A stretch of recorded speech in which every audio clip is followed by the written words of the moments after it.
Hello guys. आज हम class 12th biology chapter first reproduction in organism के बारे में डिस्कस करने जा रहे हैं कि रिप्रोडक्शन क्या होता है, कि रिप्रोडक्शन की कितनी स्ट्रैटेजीज़ होती हैं, उस स्ट्रैटेजीज़ के अंदर कितने स्ट्रैटेजीज़ होती हैं, तो वो सारी चीज़ें हम लोग डिस्कस करेंगे। तो सबसे पहले हम एक छोटा सा पॉइंट लेते हैं, लाइफ स्पेन के बारे में समझते हैं कि what is a life span, कि किस चीज़ को लाइफ स्पेन कहते हैं। तो each and every organism can live only for a certain period of time. The period from birth to natural death of an organism represent its life span. Life span क्या होता है कि कोई भी एक पर्टिकुलर ऑर्गेनिज्म जो होता है उसका नेचुरल बर्थ से लेकर और नेचुरल डेथ तक, ठीक है, जब वो पैदा होता है और वो जब मरता है तो वो कितनी ज़िंदगी अपनी बिताता है, that is called the life Spain. लेकिन ऐसा नहीं है लाइफ स्पेन हम बोल रहे हैं कि उस ऑर्गेनिज्म का एक्सीडेंट हो गया तो वो ऑर्गेनिज्म फिनिश हो गया, वहाँ ख़त्म हो गया, तो वो उसकी लाइफ स्पेन नहीं है। लेकिन जिस तरीके से लाइफ स्पेन हम लोग कहते हैं कि वो जी रहा है और एकदम नेचुरली उसकी डेथ हो जाती है, that is called the life Spain. Second point हम लोग यहाँ पे पढ़ते हैं लाइफ स्पेन के बारे में कि the life span of organism are not necessarily correlated with their size. ठीक है, लाइफ स्पेन जो है वो एक पर्टिकुलर साइज के अकॉर्डिंग उस पर डिपेंड नहीं करता है कि उसका साइज कैसा होना चाहिए, कि उन दोनों का साइज दोनों सेम है तो उनका लाइफ स्पेन भी सेम होना चाहिए। हालांकि ऐसा नहीं है। तो कुछ एनसीईआरटी में आपको दिया हुआ है लाइफ स्पेन के बारे में, कुछ एनिमल्स आपको दिए हुए हैं और कुछ एनिमल्स आपको फिल करना है, तो वहाँ पे भी प्रॉब्लम नहीं है, मैं आपको फिल करा देता हूँ वहाँ से। तो देख लेते हैं हम लोग उन एनिमल्स का कितना कितना लाइफ। तो यहाँ पे मैं आपके लिए ऑलरेडी फिल करके लेकर आया हूँ उनके लाइफ स्पेन के बारे में। बटरफ्लाई जो है वो उसका 1-2 वीक्स रहता है, एंड राइस प्लांट जो है वो 3 to 4 मंथ्स उनका लाइफ स्पेन रहता है। रोज़ जबकि 5 to 7 ईयर्स रहता है लाइफ स्पेन है। क्रो जो है वो 15 ईयर्स आपका रहता है लाइफ स्पेन। काऊ का जो है वो 20 to 25 ईयर्स है। बनाना 25 years, dog 20 to 25 years. Fruit fly हम लोगों ने देखा होगा, बहुत सारी फ्रूट्स पर फ्लाई वगैरह जो करते रहते हैं, मक्खी वगैरह हम लोग उनको बोलते हैं, that is fruit fly. 30 years life span है उनका। हॉर्स लाइफ स्पेन कितना है? 60 years. Crocodile 60 years. Elephant 60 to 90 years. And tortoise जो हम लोगों ने देखा है ना, कछुआ हम लोग जिसको बोलते हैं, that is 100 to 150 years. And parrot 140 years and banyan tree is 200 years. तो हम लोगों ने यहाँ पे देखा कि क्रो एंड पैरट इन दोनों का साइज़ क्या है, दोनों सेम ही होते हैं, लेकिन ऐसा नहीं है कि लाइफ स्पेन भी इनका सेम होना चाहिए, नहीं। तो लाइफ स्पेन उसके साइज़ पर डिपेंड नहीं करता है कि उसका लाइफ स्पेन सेम होना चाहिए या नहीं। ठीक है, नेक्स्ट पॉइंट हम लोगों का आता है रिप्रोडक्शन। ठीक है, लेकिन हम लोग रिप्रोडक्शन पढ़ने से पहले हम लोग एक चीज़ देखेंगे कि रिप्रोडक्शन के फीचर्स क्या क्या फीचर्स होते हैं रिप्रोडक्शन के। तो मैं आपको दिखा देता हूँ कि फीचर्स ऑफ रिप्रोडक्शन, हम लोग यहाँ हेडिंग डाल लेते हैं।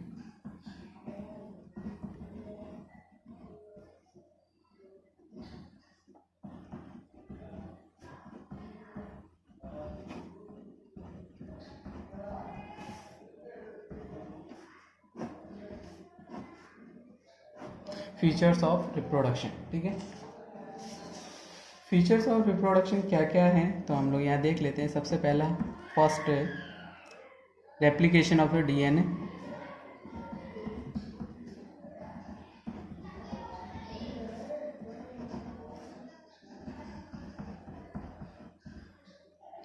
रेप्लिकेशन ऑफ डीएनए क्या होता है कि डीएनए की 2 कॉपी बनना, डुप्लीकेट बनना डीएनए का, ठीक है, that is called the replication of DNA. Second point cell division.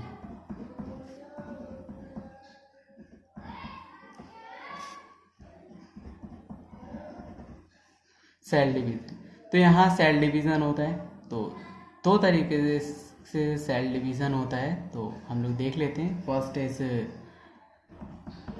Mitosis हम लोगों ने 11th क्लास में ऑलरेडी पढ़ चुके हैं ये चीज़ें, तो एक बार मैं थोड़ा सा रिपीट करा देता हूँ हल्का सा, कि आप लोगों को पता चल जाए ये सारी चीज़ें क्या हो।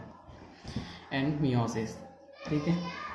माइटोसिस जो होते हैं वो हम सिंगल सेल्स में और मल्टी सेलुलर में भी देखे जाते हैं और यूनिसेलुलर में भी देखे जाते हैं, जबकि देखा जाए कि हम लोगों की बॉडी के अंदर भी होते हैं। तो ये हम लोगों के अंदर कहाँ मिलते हैं? सोमेटिक सेल्स के अंदर।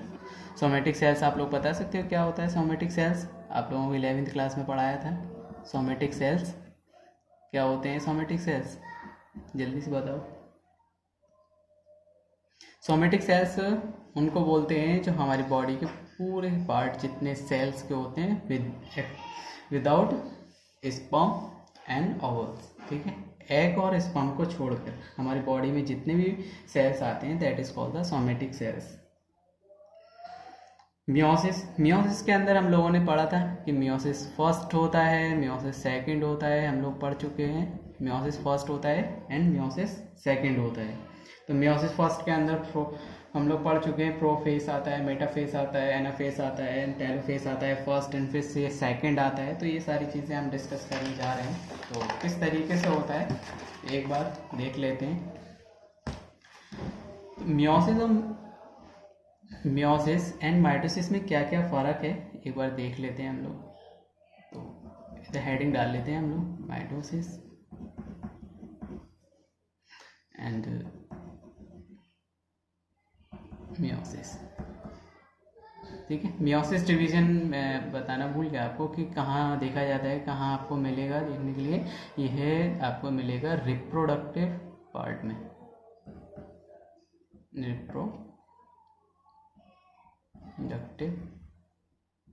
रिप्रोडक्टिव पार्ट में आपको देखने के लिए मिलेगा मियोसिस। तो माइटोसिस के बारे में देख लेते हैं। माइटोसिस क्या होता है कि किस तरीके से सेल डिवीज़न होता है। तो एक होमोलोगस ले लेते हैं हम लोग। हम लोगों ने होमोलोगस ले लिया। होमोलोगस के अंदर एक ब्लैक क्रोमोसोम लिया, ठीक है, और एक और हम ब्लू क्रोमोसोम ले लेते हैं, ठीक है। नेक्स्ट पार्ट में क्या होगा, अब ये हम लोगों ने पढ़ा था ना, फीचर्स ऑफ द रिप्रोडक्शन क्या होता है? रेप्लिकेशन ऑफ द डीएनए का डुप्लीकेट बनाना। तो ये दोनों डुप्लीकेट बनेंगे इनके। तो डुप्लीकेट कैसे बन रहे हैं देख लो। ब्लैक का जो है वो ब्लैक का एक और पार्ट आ जाएगा, डुप्लीकेट करके बनाएगा वो अपना एक, ठीक है। नेक्स्ट ब्लू का अपना दूसरा पार्ट बनाएगा, डुप्लीकेट पार्ट। इसी चीज़ को हम लोग बोलते हैं रेप्लिकेशन ऑफ डीएनए, ठीक है। तो ये जो प्रोसेस होता है, ये प्रोसेस क्या होता है ये मैं आपको साथ के साथ बताता हुआ चलता हूँ। ये प्रोसेस इसी को बोलते हैं G1 and this is called the synthesis process. Synthesis time होता है एस, ठीक है, एस फेस होता है।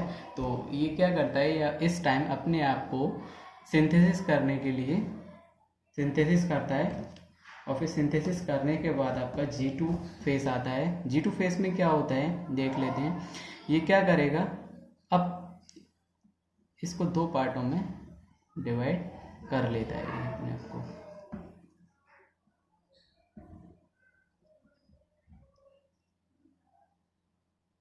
एक ब्लैक पार्ट इधर रहेगा और एक ब्लैक पार्ट मतलब बस इधर रहेगा।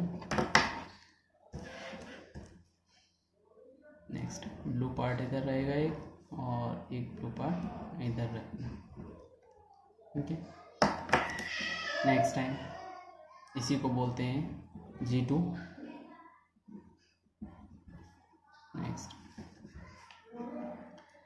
नेक्स्ट टाइम में क्या होगा, ये अपने आप को दो पार्टों में डिवाइड कर लेगा। दो पार्टों में डिवाइड करेगा तो एक तरफ रहेगा आपका ब्लैक क्रोम और एक रहेगा ब्लू होमोलोगस।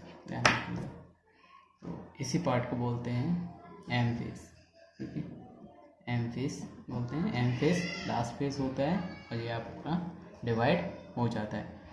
तो यहाँ से हम लोगों ने देखा कि माइटोसिस में जो है हम लोगों के पास हैप्लॉइड था। हैप्लॉइड आप लोग जानते हैं, यहाँ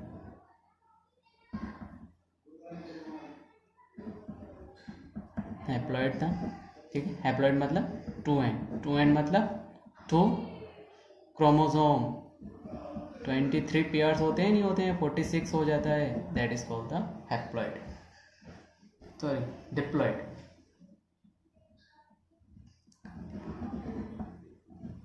डिप्लॉइड ही था, ठीक है। नेक्स्ट, अब जो हमको डॉटर सेल्स मिले, ये हमको क्या मिला, 2 डॉटर सेल्स,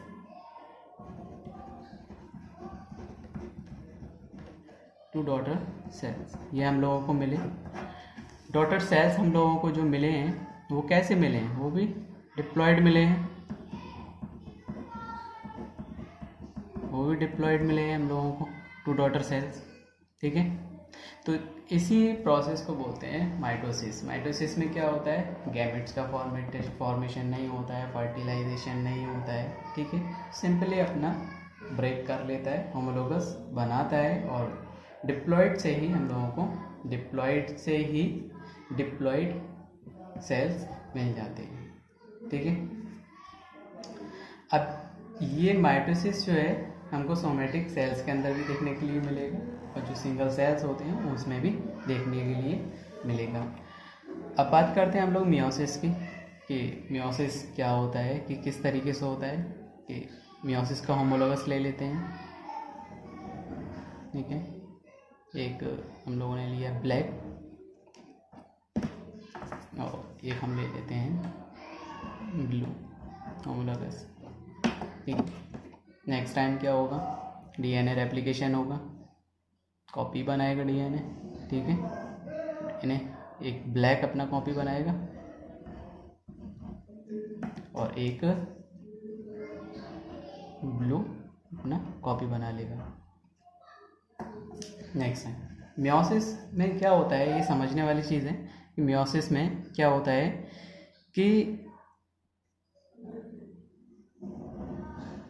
ये एक ब्लैक का पार्ट होगा अलग और एक ब्लू का पार्ट अलग रहेगा।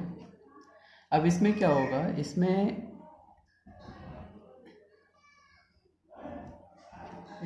एक ये इस तरीके से इंटरफेयर कर लेते हैं, एक दूसरे से अटैच होता है, एक दूसरे से अटैच हो जाता है, ठीक है।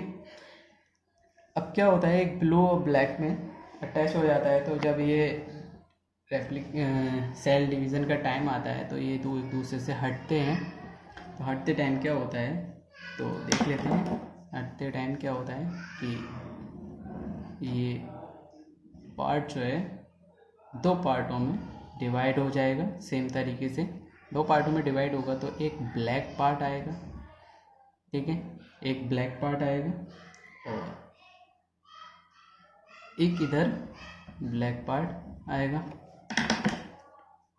नेक्स्ट एक ब्लू पार्ट इधर आएगा, एक ब्लू पार्ट इधर आएगा। यही तो हम लोगों ने देखा था पिछले भी पीछे भी। लेकिन इसमें ऐसा क्या होता है कि ये दोनों मिक्स कर जाते हैं, तो इसमें ऐसा नहीं होता। इसमें क्या होता है कि ये पूरा जो ब्लैक है इसका एक पार्ट ब्लैक हो जाएगा, ये वाला पार्ट ब्लैक आएगा और इसका जो ब्लू है वो ब्लू कैसा हो जाएगा, एक ब्लू पार्ट आएगा, ब्लैक का एक ब्लू पार्ट आएगा, ब्लू पार्ट आएगा, ठीक है। नेक्स्ट फिर ये यहाँ तक चलता है, यहाँ तक प्रोसेस चलेगा आपका मियोसिस फर्स्ट का, ठीक है। अब मियोसिस सेकंड फिर होता है, यहाँ से स्टार्ट हो जाता है मियोसिस सेकंड। सेम यही प्रोसेस आपका रहेगा और फिर प्रोसेस होने के बाद ये क्या हो जाता है, यहाँ पे हम लोगों को 4 हैप्लॉइड्स मिलते हैं। 4 हैप्लॉइड्स हम लोगों को मिलेंगे, 4 हैप्लॉइड्स। एक तो हमारा रहेगा ब्लैक, ठीक है, एक रहेगा ब्लू,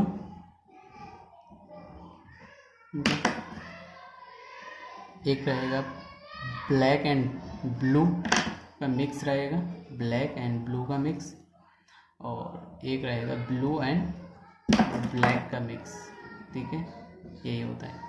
तो मियोसिस में हम लोगों ने देखा, तो यहाँ पे हम लोगों को क्या मिला, यहाँ पे हम लोगों को हैप्लॉइड मिला है, यहाँ पे हम लोगों को हैप्लॉइड मिला, किस में, मियोसिस में।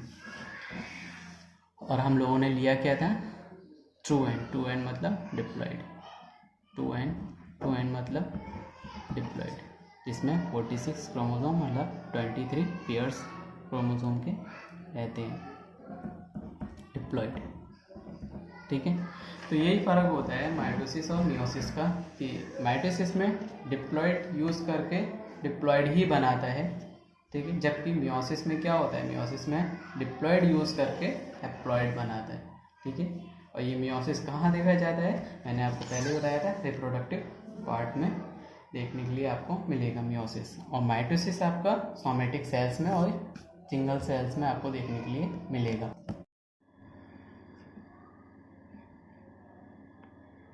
चलिए अब हम लोग रिप्रोडक्शन के बारे में पढ़ते हैं कि रिप्रोडक्शन क्या है, ठीक है।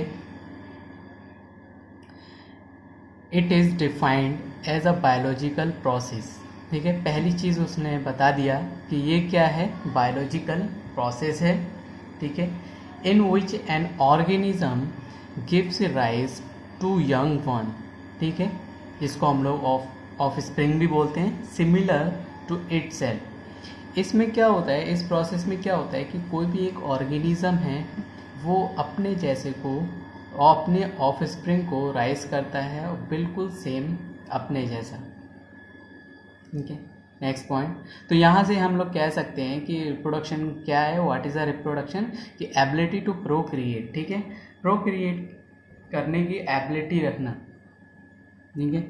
Next point, the of spring grow, mature and in turn produce new of spring, ठीक है। इसमें क्या कह रहा है कि जो ऑफ स्प्रिंग होगा वो ग्रो करेगा, मेच्योर होगा, और फिर वो किस में टर्न हो जाएगा, किस में बदल जाएगा, कि वो ताकि वो भी प्रोड्यूस कर सके न्यू ऑफ स्प्रिंग को, ठीक है। 10 there is a cycle of birth, grow and death, यही एक साइकिल है रिप्रोडक्शन की, ठीक है।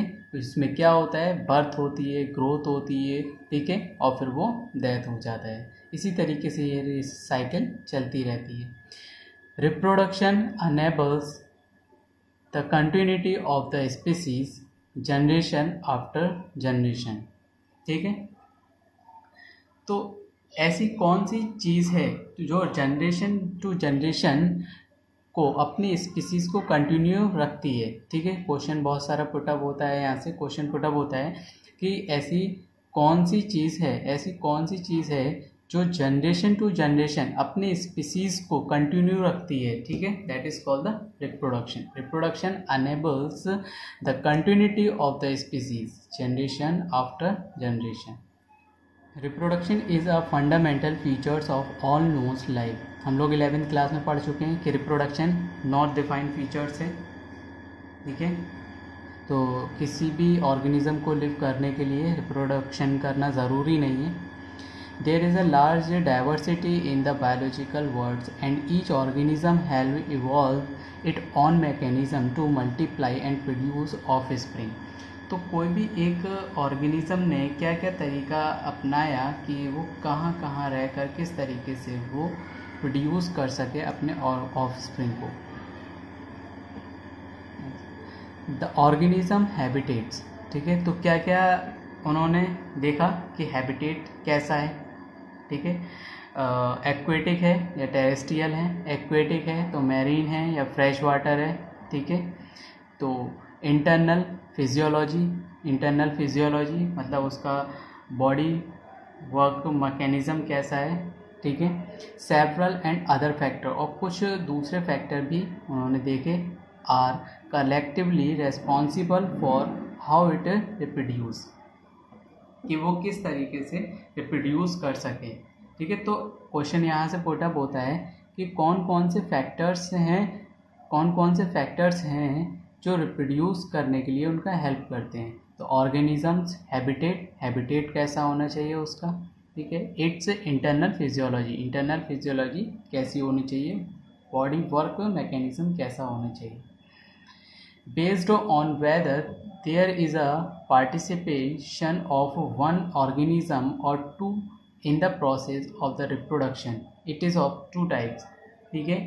तो इस प्रोसेस में कि एक ऑर्गेनिज्म पार्टिसिपेट कर रहा है या दो ऑर्गेनिज्म पार्टिसिपेट कर रहे हैं, इस बेस पर उन्होंने इसके अलग अलग दो टाइप्स किए हैं। तो फर्स्ट टाइप्स कौन सा है कि when offspring is produced by a single parents with और without the involvement of gamete formation the production is asexual, ठीक है। क्या कह रहे हैं कि जब एक कोई भी ऑफ स्प्रिंग प्रोड्यूस होता है बाय अ सिंगल पेरेंट, ठीक है, सिंगल पेरेंट से विदाउट इन्वॉल्वमेंट ऑफ गैमेट, ठीक है, मतलब गैमेट का फॉर्मेशन नहीं हो रहा है, गैमेट का फॉर्मेशन नहीं हो रहा है, द प्रोडक्शन इज सेक्सुअल, उसी को ही हम लोग असेक्सुअल रिप्रोडक्शन बोलते हैं, जिसमें सिंगल पेरेंट्स इन्वॉल्व होता है और गैमेट्स का फॉर्मेशन नहीं होता है। Next, when two parents opposite sex participate in the reproductive process and also involve fusion of males and female gametes, it is called sexual reproduction. कि जब दो पेरेंट्स अपोजिट सेक्स होना चाहिए, एक मेल और एक फीमेल, पार्टिसिपेट करते हैं रिप्रोडक्टिव प्रोसेस में, it is also involve fusion of male and female gamete, ठीक है। उसमें क्या होता है, मेल एंड फीमेल गैमेट का फ्यूज़न होता है, उसी को ही हम लोग सेक्सुअल रिप्रोडक्शन कहते हैं। It is called the sexual reproduction.